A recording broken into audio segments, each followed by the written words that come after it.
Please welcome Princess Märtha Louise of Norway and Shaman Durek Verrett.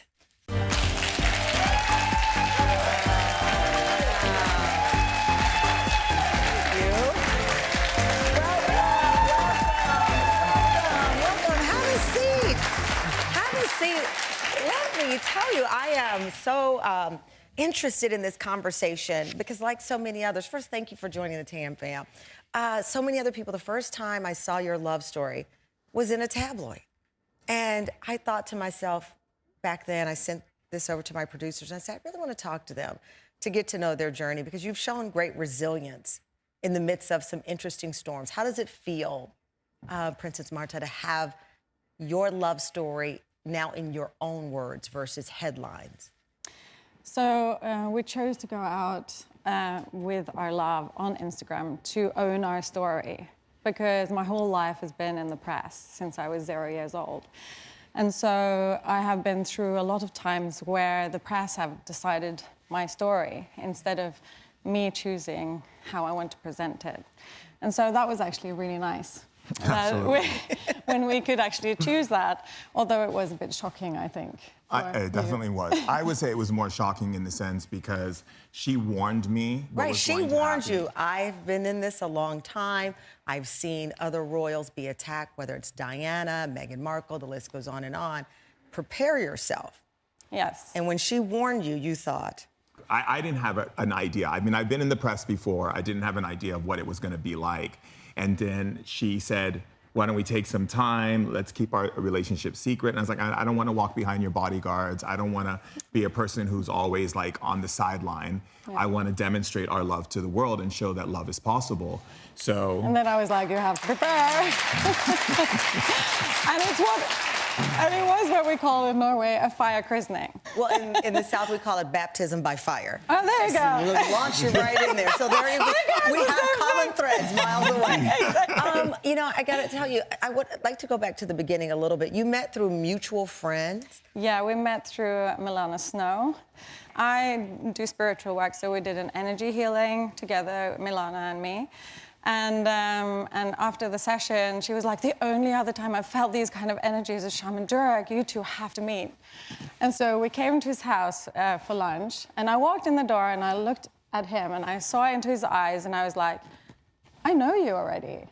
And he's like, oh, we were meant to meet way before we were born. Wait, now, okay, even though he's a shaman, and I respect that he has generations of shaman before him and his family, did you think, are you coming on to me? No, so the thing was, I was like, oh, God, another LA man, you know? Like... Did you? I'm happy you said that because as sincere as I know you are, I would have thought he is rolling out a lie, a good one, no, so but I was a lie. Like rolling my eyes internally because I'm very polite, you know, I'm a princess, so I'm very polite, so I was like, oh, God. Did you sense her reaction? I don't even remember saying that. Oh, wow. Yeah, because what happened was when she walked in the door, I just looked into her eyes and I saw an image of another lifetime that we were together. I saw myself sitting on a throne in Egypt and she was next to me and I heard her voice say to me, I found you. So I was in shock. So this thing just came out of my mouth and she kept telling me for years that you said this and I didn't even remember saying it. Okay, I am so envious because my husband literally said, let's go for pizza. This is your first joint interview on American television. That's correct. Some of the criticism, I don't like calling it criticism because what is there to criticize if they're not in your life? But some of the harsh words have been escalating to the point of death threats. Shaman Durek, where do you believe the aggression is coming from about your bond? You know, going into her life, being a person of dark skin, a person who represents the melanated skin tone, being a shaman. A lot of people don't like the idea, and a lot of the messages I would get from people around the world would be they didn't want us together, and it came from both sides. Really? And she said to me, she said, you know, if you don't want to be in this, we can leave, I'm okay. This is the life of a royal. Anyone who comes into my life and my family, this is what they go through. And I looked in her eyes and she was crying. And I said, I will go through the fire with you. I will go through the ice with you. I will go through anything that's thrown at us because our love can withstand anything. And I think it's about educating people and helping people understand interracial relationships and how we are bringing understanding that fear is the big issue of why racism and all these things continue. And we have to move past those things so that we can evolve as a species. Some of this, Princess, you wrote about in a post, and you said racism is not just the obvious. It is in the way people shy away from Durek, how friends assume he lies about everything, that he is evil for being kind. It supports the belief system already in place about him. That is racism. You called it racism. Is it also classism in that you are this princess, people see wealth, they see glamour, and with a shaman, his spirituality is his value, is his money, not what's in the bank. I have been brought up in white privilege, you know, like, and I didn't know. Like, I wasn't aware. So being with Durek has opened my eyes to so many new things. It's changed my world perspective. And it's opened my eyes to seeing that, you know, white people don't decide what racism is. And I think we have to start listening. And for me, it's talking about what is true to us and how we can move through it with love. Did you have to cut people out of your life?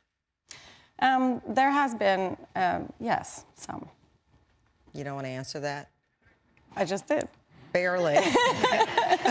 Barely. It's uncomfortable. Yeah, I mean, it's a shocking situation of what happens in those kind of wakes. And it's just our love. Yeah. And I have to, again, work through my things and release and forgive and continue loving this beautiful, amazing man that I've found on this planet. I'm so happy that he's here. When you know that she's had to remove some people from her life, clearly not a decision she wanted to make, how did that make you feel, knowing that you've gained love, but in the process, it may have injured relationships outside of tabloid writers who don't know you, but people in your life? I think it's quite unfortunate that Princess Märtha had to, you know, relinquish a lot of her friends. But I think it's best that we surround ourselves with people who are operating from a place of love and intention of love for us.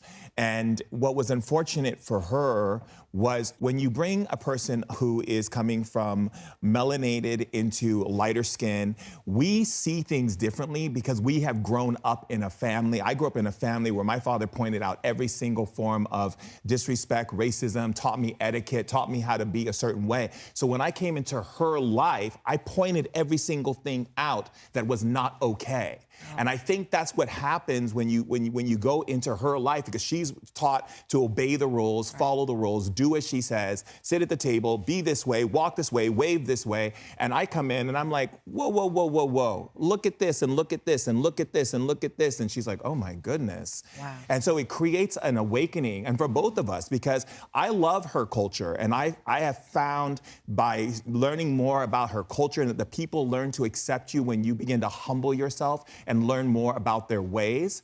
And the more I learn about Norway and the people and Europe and England and all these different people who are her cousins and her family, it makes me fall in love with her more and more every single day of what she has endured and what she has endured as a woman. And now that's something to be said. Wow.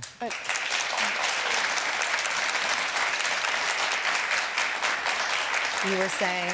And he's also partly Norwegian. My mom is Norwegian, and, well, she's half Norwegian.